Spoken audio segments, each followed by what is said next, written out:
समझ में आया कि त्यागने के लिए बेईमानी के अलावा जिंदगी में कुछ है ही नहीं। बस इतना तुम त्याग दो, क्योंकि इतना ही तो तुमने पैदा किया, बाकी तो सब आपको जीने में अपनाना ही पड़ेगा। भाई घर से आश्रम का नाम हो जाएगा, कुटिया का नाम हो जाएगा, कपड़े बदल जाएंगे, भोजन करने का तरीका बदल जाएगा, लेकिन सब वही मिला जुला के वही रहेगा।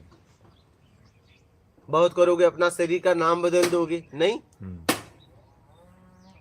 फिर और क्या करोगे? बहुत करोगे दाढ़ी बाल बनाना बंद कर दोगे, इससे ज्यादा कुछ और कर सकते हो? क्या करोगे बताओ? भाई एक बना रहा है, एक नहीं बना रहा है, नहीं। आपके कपड़े के कुछ अलग कलर है, इनके कुछ अलग कलर है, लेकिन मतलब क्या है? तब हमने देखा कि नहीं, त्यागने के लिए अगर जीवन में कुछ है तो बेईमानी, और कुछ भी नहीं, और कुछ त्यागा भी नहीं जा सकता इस दुनिया में। अगर आपको संसार में कुछ करना है तो संसाधन से लेके सबका उपयोग करना पड़ेगा। हाँ, अब अगर कुछ नहीं करना है तो नंगे जंगल में पड़े रहो, खाओ पियो, जानवरों की तरह जी सकते हो, बिना संसाधन के भी जी सकते हो। करने के लिए समझना पड़ेगा कि मेरे जीवन में सबसे जरूरी क्या है, सबसे जरूरी क्या है। जब इस बात को समझ लोगे तो उसके लिए रुचि पैदा हो जाएगी। तो हमारी कामनाएं, हमारी जरूरत हमारे मेहनत से पूरी होंगी ना। हमें उसके लिए काम करना पड़ेगा, मेहनत करना पड़ेगा, तभी पूरी होंगी ना। और बेईमानी से करोगे तो बेईमानी का फिर परिणाम भी भोगना पड़ेगा।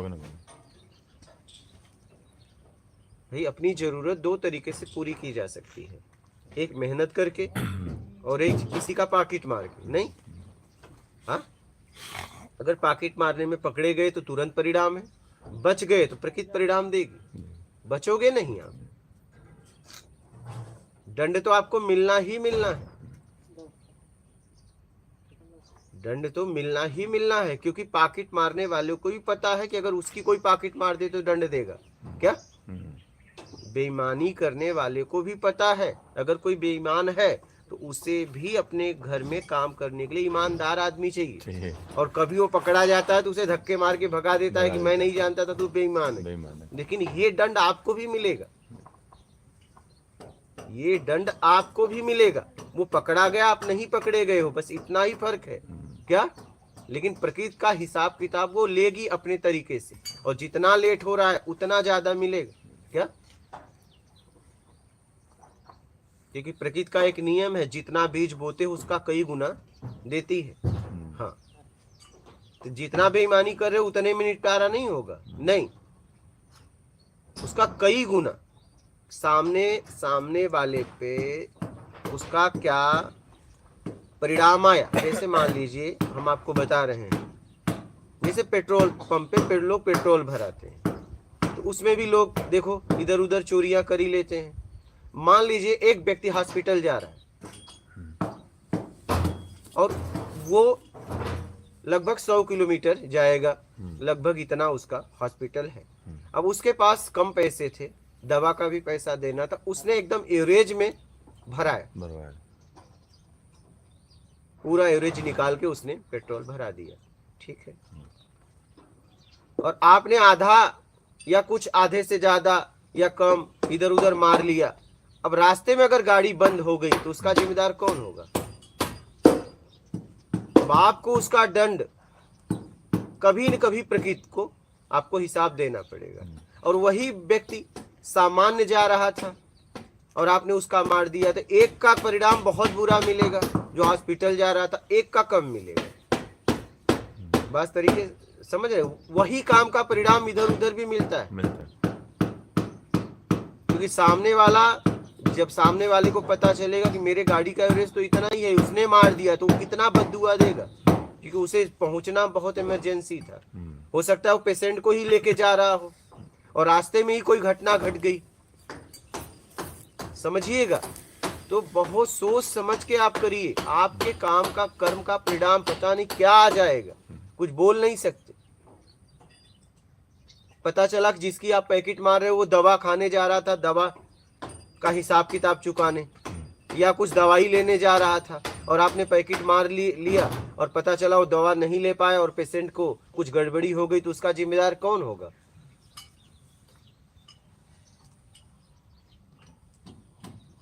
समझ रहे हैं? बहुत प्रकृति का हिसाब किताब बहुत अलग है।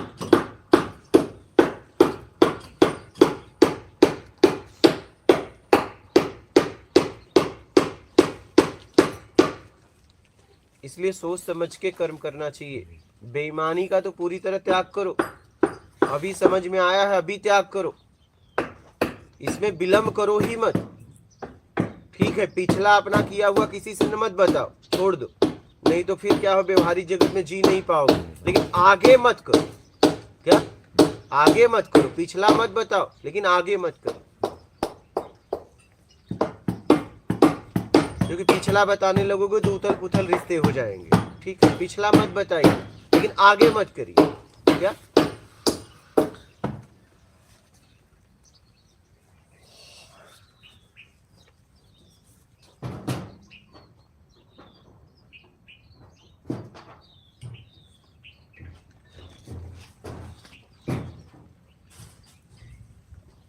इसे समझ के समझना भी बहुत जरूरी है, और समझ के एकदम ईमानदारी अपना लो, बेईमानी का त्याग करो। बेईमानी ही जीवन को नर्क बना रही है। बाहर से खूब आप फल फूल रहे हो, लेकिन अंदर से जितना बाहर से आप उठ रहे हो उतना अंदर से गिर भी तो रहे।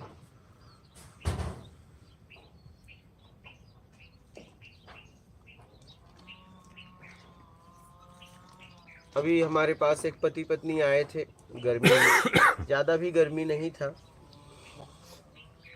अब यहाँ उनको रहना था दोनों जन को, तो पति ने बोला कि मैं इन्हें मना कर रहा था लेकिन आई। अब उनकी स्थिति रात को ये हो गई कि बिना एसी का वो नहीं रह पा रहे, उन्हें घबराहट होने लगी। फिर वो गाड़ी में जाके एसी चालू करके वो रही। फिर मैंने बोला कि जिस व्यवस्थाओं को आपने उसका उपयोग करने के लिए संसाधन को लिया था, आज वही आपका रोग बन गया। क्या? ऐसे में आपने ढाल दिया अपने आप को। मतलब आपने कहाँ लाके खड़ा किया कि आप यहाँ रहना चाहती हैं और आप रह नहीं पा रही, और आपने अपने आप को रोगी बना दिया। मतलब उनको एसी का सहारा लेना पड़ा। उन्होंने गाड़ी छोड़ के, गाड़ी में जाके और बंद करके एसी चालू करके घंटों रही, तब जाके वो रिलैक्स हुई। अब बताइए, मतलब हम अपने आप को कहाँ लाके खड़ा कर दिए। मतलब व्यवस्थाओं का उपयोग करके हमें आगे बढ़ना था, हम व्यवस्थाओं के गुलाम बन गए। जरा इस बात को समझिए। हाँ, अगर वो यहाँ नहीं रहना चाहती बात अलग थी, उनकी खुद इच्छा थी मैं प्रकृति में जीऊं, प्रकृति में रहूं, और वो खुद नहीं रह पा रही, कहीं न कहीं अपने आप को रोगी बना ली। हम अपने आप को वहां लाके खड़ा कर दिए। व्यवस्थाओं का तो हमें उपयोग करना चाहिए था, लेकिन आज व्यवस्थाएं हमें रोगी बना रहा है।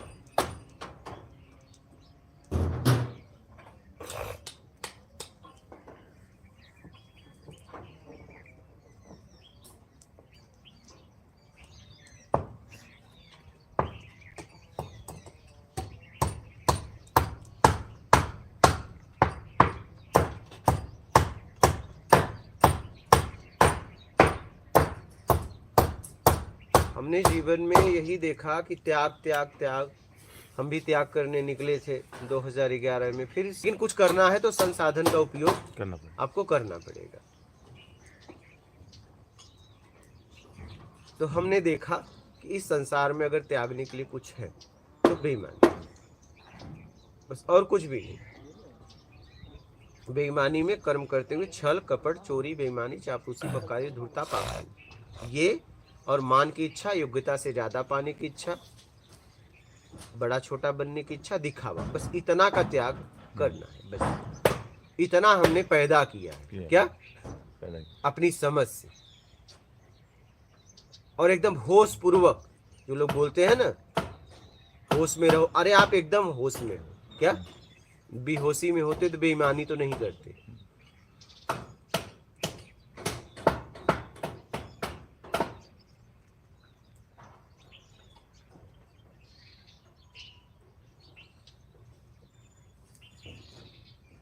अब चाहे ये आप गृहस्थी में रह के त्यागी, चाहे सन्यासी बन के त्यागी, त्यागना तो यही पड़ेगा। हाँ, और आपको जीवन जीने के लिए अगर कुछ करना है तो संसाधन का उपयोग करना ही पड़ेगा। हाँ,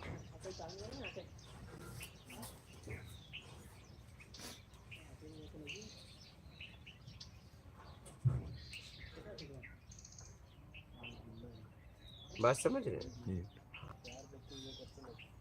आजकल गुरु जी जो मानसिक अवसाद जितने बढ़ रहे हैं, एंजाइटी, डिप्रेशन, इस तरीके के जो मनोरोग जो चल रहे हैं, ये बेईमानी का ही नतीजा है ना।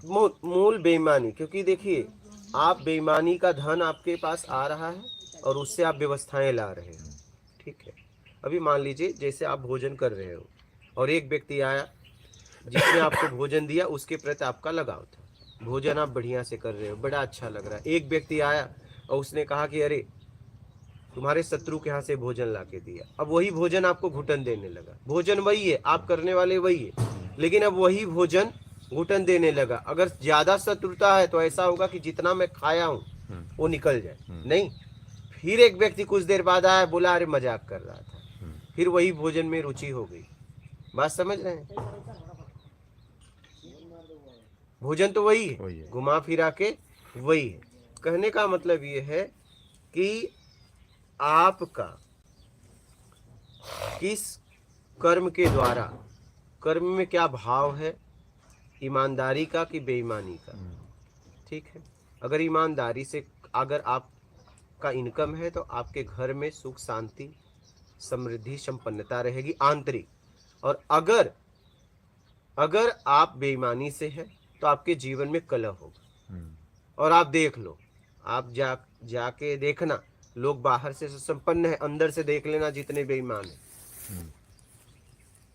आपको तो लग रहा है देखो महल बन गया, गाड़ी मिल गई, लेकिन उस करोड़ों की गाड़ी में उनको सुकून नहीं है, बेचैनी है, घबराहट है। उन बच्चों के साथ वो जी नहीं पा रहे हैं, भावनात्मक बात नहीं कर पा रहे हैं, एक दूसरे की भावनाओं को समझ नहीं रहे, एक दूसरे के पास बैठने का टाइम नहीं है। बात समझ रहे हैं? और जहां ईमानदारी का इनकम होगा, देखो एक परिवार बैठ के हंसता है, बोलता है, बात करता है, एक दूसरे की भावनाओं को समझते हैं, मर्यादा है, अदब है। देख लेना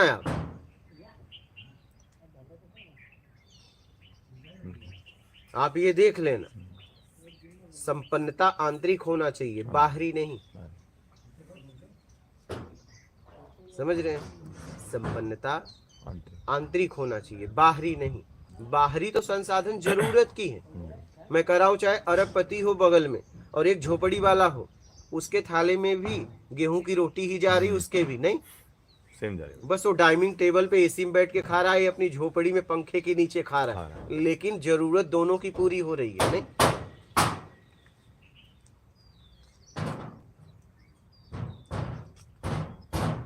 पेट इसका भी भरा, पेट उसका भी भरा, वो भी सो रहा है, ये भी सो रहा है। नहीं,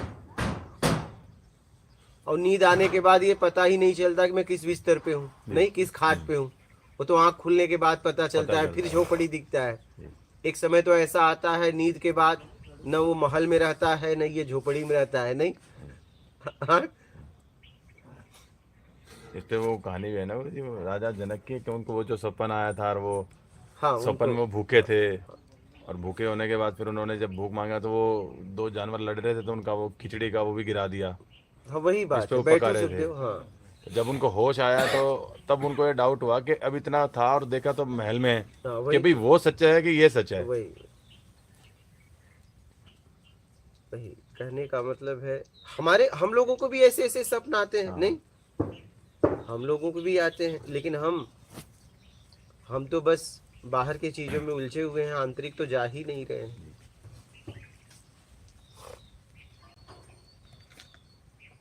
संपन्नता आंतरिक होना चाहिए, समझ रहे हैं? आप अंदर से कितने शांत हो। इसलिए कई बार किसी गरीब व्यक्ति के साथ भी बैठे गुरुजी बड़ा आनंद आता है, सुकून मिलता है। और आप किसी अमीर के साथ बैठे ऐसा लगता है 2 मिनट के बाद उठ ले, इसके पास क्या बैठना है। हाँ, क्योंकि वो बस वैभव को बढ़ाने की बात कर रहा है, वो अपने वो करेगा सारा, एकदम वो दिखाएगा कि मेरे पास क्या क्या है, बस मतलब उसके पास और कुछ दिखाने के लिए है ही नहीं बाहर के, उसके अलावा। बस वही है।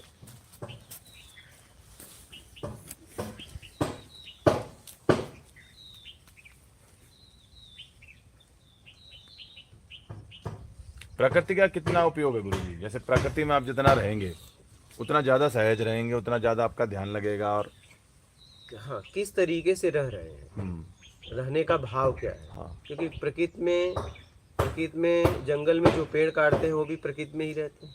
हाँ नहीं हाँ, हाँ वही मैं कह रहा हूँ, वो भी प्रकृति में ही रहते हैं, लेकिन उनका काम एक ही है, सुबह उठना और पेड़ों को काटना और शाम को उसी पेड़ों के बीच में सोना भी। बात समझ, लेकिन प्रकृति में तो उनका भी जीवन चला जा रहा है। हाँ प्रकृति का आप किस तरीके से सदुपयोग करते हैं, इससे लाभ हो। उपयोग कैसे कर रहे हैं, उपयोग करने का भाव क्या है। हाँ, बस हमें प्रकृति का ईमानदारी से सदुपयोग करना चाहिए। आज सफाई के नाम से जैसे स्वच्छ भारत अभियान चला रहे हैं ना, मैं कह रहा हूँ गंदा न भारत अभियान चलाओ। आपको स्वच्छ करने की जरूरत नहीं है। प्रकृति हर साल अपनी सफाई नदी नाले से लेके यहाँ तक आपके गली मोहल्ले को भी हर साल साफ करती है। बस आप गंदा करना बंद कर दीजिए क्या। और एक तरफ आप क्या कर रहे हो, गंदा भी कर रहे हो और एक तरफ सफाई का नाटक भी कर रहे हो। मैं कह रहा हूँ नदी नालों के नाम से इतना फंड निकाला जा रहा है, ठीक है, मैं कह रहा हूँ आप गंदा करना बंद करिए ना। आपको सफाई करने की कोई आवश्यकता ही नहीं है। प्रकृति हर साल स्वयं अपने आप को साफ कर लेती है। यहाँ तक आपको एक पेड़ भी लगाने की जरूरत नहीं, बस आप काटना बंद कर दीजिए क्या। जहां तक मैंने प्रकृति को समझा, प्रकृति की मदद आपको करनी ही नहीं है। प्रकृति से तो आपका जीवन है, प्रकृति से मदद आप ले रहे हो। प्रकृति में बस आप भ्रष्टाचार करना बंद कर दो प्रकृति के साथ। ये मैंने समझा। प्रकृति का हमें बस सदुपयोग करना हम सीख ले, बस आप दुरुपयोग मत करो। आपको कुछ प्रकृति के साथ करने की जरूरत नहीं, ये अपनी सफाई से लेके सब कुछ कर लेती है। आपको इसका कोई सहयोग नहीं करना है क्या। आपका तो जीवन इससे है। अगर इस शरीर में रहना है तो प्रकृति से आप ले रहे हो तभी हो ना। प्रकृति की क्या सहायता करोगे, प्रकृति का क्या सहयोग करोगे बताइए। अरे आप इसका दुरुपयोग करना बंद करो क्या, आप इसका दुरुपयोग करना बंद करिए।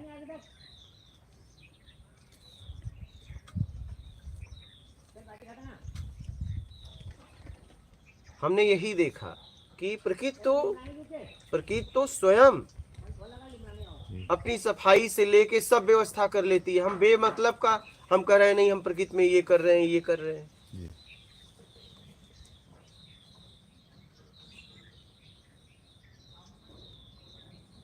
बात समझ रहे हैं।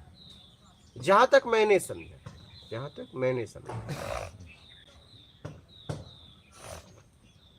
अब नदी नालों को लोग साफ करें। हर साल बारिश में नदी नाले अपने आप साफ हो जाते हैं, नहीं होते। यहाँ तक आपकी गली मोहल्ला छत तक साफ कर देती है। आप बस गंदा करना तो बंद करो, ये बंद कर दो। लेकिन आप ये नहीं बंद कर रहे हो। हाँ, स्वच्छ भारत अभियान चला रहे हो, गंदा न करना भारत अभियान चलाओ ना। स्वच्छ करने की कोई जरूरत ही नहीं है आपको।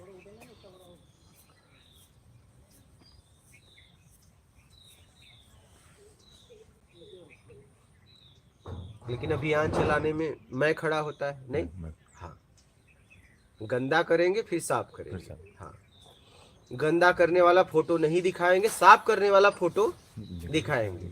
गंदा कर रहे हैं वो वीडियो नहीं बनाएंगे, ठीक है, साफ करने वाला वीडियो बनाएंगे। आप कहीं गंदगी भी करते हो उसका भी वीडियो डालो। आप घूमने वाले प्लेस पे जाते हो, आप तुरंत खोलते हो और डस्टबिन में न फेंक के कहीं भी फेंकते हो, उसका वीडियो लो ना। लेकिन एक उठाओगे तो कहोगे वीडियो बनाओ, नहीं। मैंने ये देखा कि जिस तरीके से हम कैमरे पे जीते हैं, अगर सच में जीने लगे, सच में हम जिंदगी को उस तरीके से समाज में जिए तो परमात्मा आके गले लगा लेगा। चाहे कोई भी, चाहे मैं, चाहे आप, चाहे कोई भी। मैंने व्यक्तिगत अनुभव किया, जिस तरीके से हम कैमरे पे आते हैं, ठीक है, जिस तरीके से कैमरे पे जितना देर रहना है उस तरीके से अगर हम सच में हम जीवन को जिए तो परमात्मा आके गले लगा लेगा कि तू कहाँ था। वो वाली बात है ना गुरु जी, कैमरे पे ईमानदारी है ना। वही मैं कह रहा हूँ, मैं वही कह रहा हूँ। हाँ।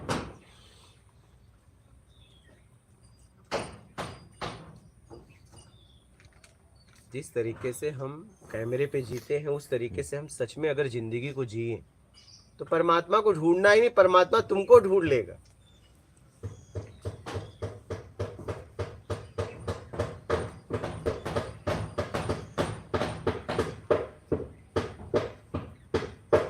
समझ रहे हैं? जहां तक मैंने समझा, सबकी अपनी अपनी समझ है।